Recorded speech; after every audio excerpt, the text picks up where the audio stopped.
那众所周知，我是一个从小米15 Ultra 换到17 Pro Max 的用户。那这2个月左右啊，我最大的感触就是，如果你有小米15 Ultra，就不要换成17 Pro Max， 除非啊你对这个屏幕情有独钟。那曾经作为小米15 Ultra 的用户，我在换15 Ultra 之后啊，也有一个感触，当时没跟大家说，那就是啊，如果你是一个小米14 Ultra 的用户，你的手机呢还能完好的使用，那你就没有必要换成15 Ultra。好了，那么现在17 Ultra 也来了，那么如果你是个15 Ultra 的用户啊，有没有必要入手这个17 Ultra 呢？很显然啊，普通版和徕卡版啊，我选择的是徕卡版。那另外呢，我还买了这个专业影像套装。那这个17 Ultra 呢，最大的升级啊，众所周知就是这个70到100毫米的可变镜头，也就是一个镜头啊抵了之前2个镜头。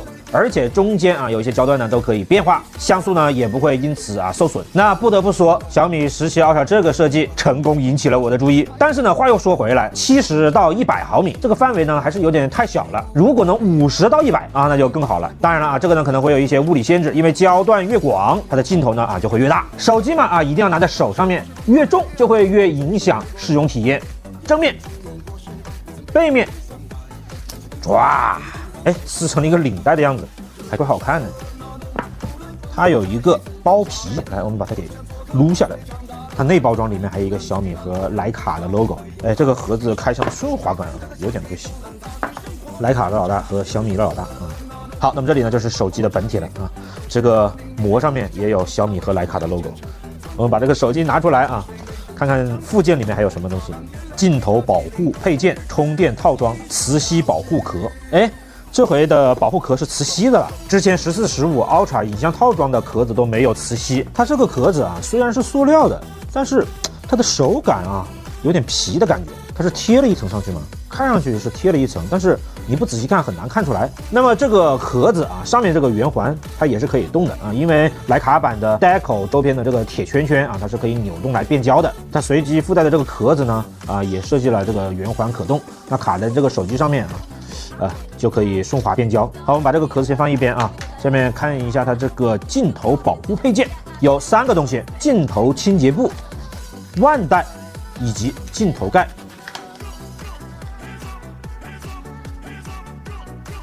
光这一个壳子卖个299，不贵吧？当然啊，我是觉得贵啊。但是对于一些副哥来说，用个299绝对不贵。那这里呢还有可以上手绳的孔啊，它的附带里面呢也有一个手绳。它是叫腕带啊，其实呢，我觉得叫手绳比较贴合一些啊。它就是一根绳子，一个圈圈绑上啊，这边呢就插在这个洞里面啊。然后啊，这里还有一个清洁布啊。别人说这个清洁布其实呢也不便宜，镜头清洁布，这镜头清洁布它是双层的吗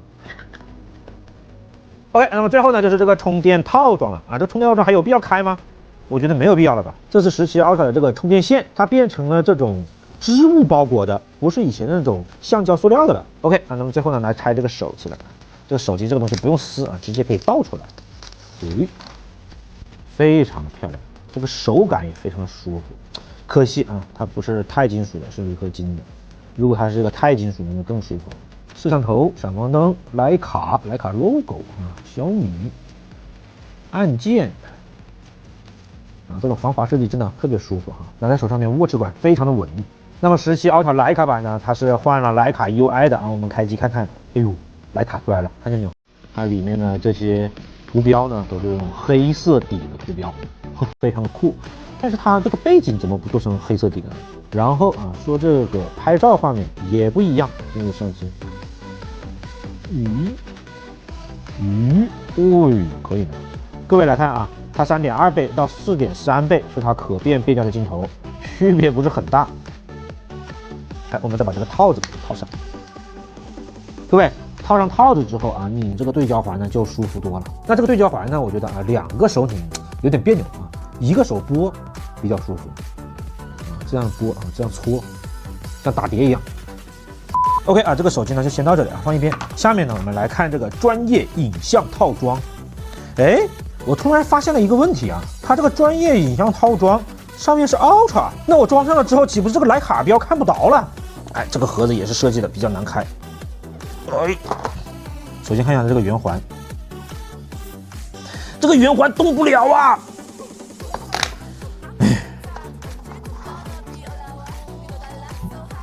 来吧，装上去看看吧。装上了这个，徕卡标也没了，这个镜头圈也不能动了。成功让一台徕卡版变成了普通版。不是哥们儿，这瞬间把多花的500块钱全部要回去了呀！哎，它这个地方可以取下来，我看一下。兄弟们，取下来也不能搓了啊，闹心啊！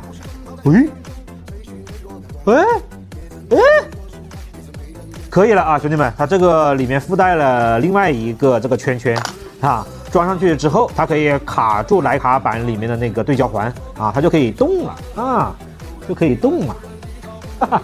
而且啊，告诉大家，它还可以装滤镜，哎，哈哈哈哈，可以装滤镜，哎，我再看看那个徕卡的盖子还能不能扣上哈？哎呀，这个呢就扣不上了，小米呀小米。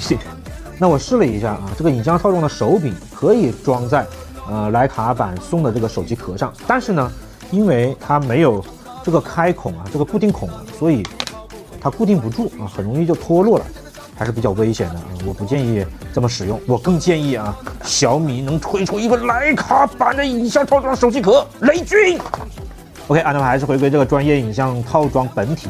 那这次这个影像套装做的呢，我感觉啊，它这个塑料感比较强啊，没有之前那种高级感。上一代这里是一个金属的把手啊，但是现在呢就变成一个塑料的了。然后它这个手柄这里有一个卡扣啊，我们把它按下去啊，就能把它给拔下来。它这个呢是用来固定在保护壳上面的。啊，这里下面啊就是一个 USB 的充电口，还有一个充电指示灯啊，以及一个挂绳扣的这个孔。它内部呢就是一个 USB 的接口，接在这个手机上面。手柄呢上面还有2个按键和2个旋钮。这个变焦拨钮上面呢就是这个快门键，快门键支持半按啊，支持全按。然后旁边呢就是一个录像键。这个快门的按钮顶盖没有安装，在这个上面一个红的，一个黑的，那也是徕卡的配色。OK， 那么本次视频呢就先到这里了。我呢就要去导数据了啊，要开始用这台手机了。有什么想问的、想测的啊，可以在评论区里、弹幕区里告诉我，或者是说你有什么意见或者建议啊，欢迎在评论区里、弹幕区里友好交流。看数码新品，关注吃瓜大师，我们有缘，再见。